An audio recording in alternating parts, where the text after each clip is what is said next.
Did you know that many common phrases and expressions we use today actually come from the Bible? The Bible has had a profound influence on the English language over the centuries.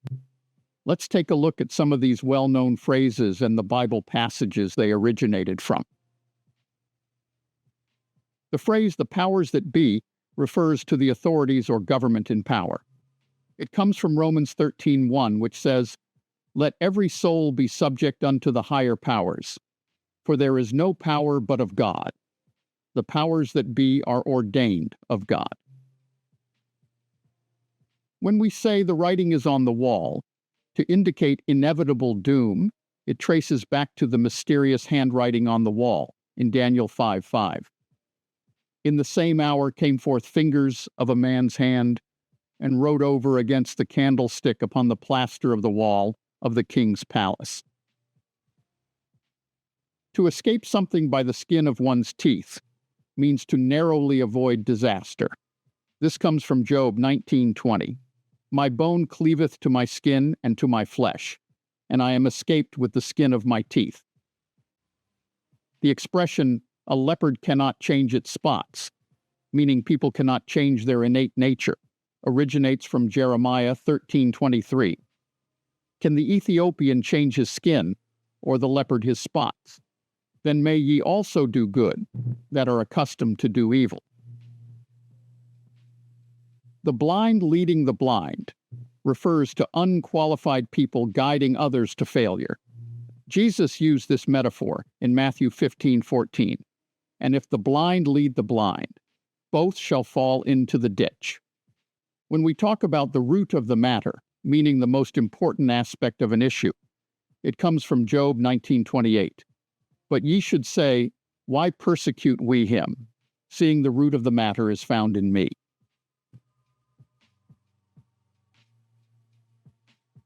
The phrase, "no rest for the wicked," implying evildoers face constant adversity, is derived from Isaiah 48:22. "There is no peace, saith the Lord, unto the wicked." When we say pride goes before a fall to warn against overconfidence, it echoes Proverbs 16:18.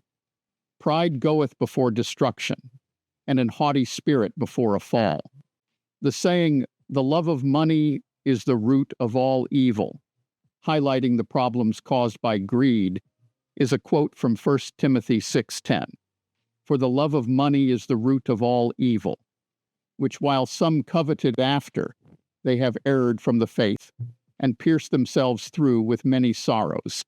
The expression, "to cast pearls before swine," meaning to waste something valuable on those who won't appreciate it, comes from Matthew 7:6, where Jesus taught, "Give not that which is holy unto the dogs, neither cast ye your pearls before swine, lest they trample them under their feet, and turn again and rend you." The concept of an eye for an eye refers to justice being proportional to the offense. It's found in Exodus 21:24 and Leviticus 24:20. "Fracture for fracture, eye for eye, tooth for tooth.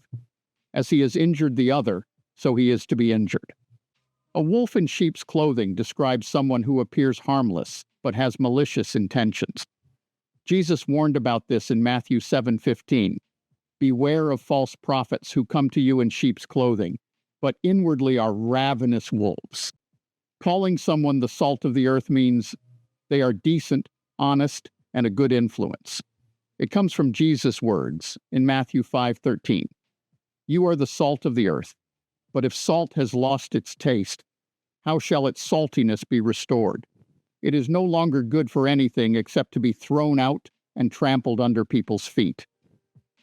A drop in the bucket signifies something is insignificant compared to the whole, a phrase used in Isaiah 40:15. "Behold, the nations are like a drop from a bucket, and are accounted as the dust on the scales." Forbidden fruit implies something pleasurable but prohibited, tracing back to the tree of knowledge in Genesis 2:17 and 3:3. "But you must not eat from the tree of the knowledge of good and evil, for when you eat from it, you will certainly die. But God did say, you must not eat fruit from the tree that is in the middle of the garden, and you must not touch it, or you will die. Turn the other cheek encourages non-retaliation, found in Jesus' Sermon on the Mount in Matthew 5:39. But I tell you, do not resist an evil person. If anyone slaps you on the right cheek, turn to them the other cheek also. Warning that a house divided cannot stand stresses the need for unity, stated by Jesus in Mark 3:25. And if a house is divided against itself, that house cannot stand.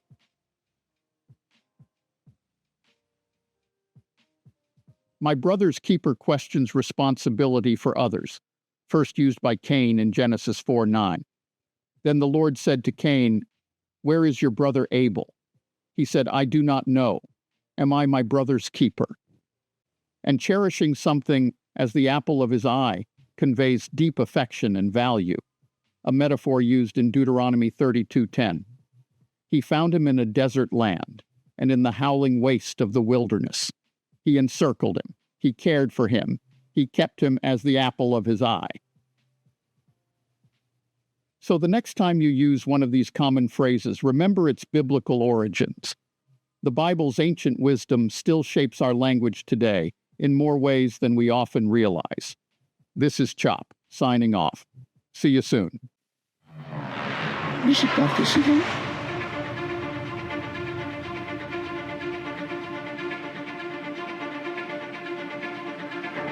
That's fun. Anything.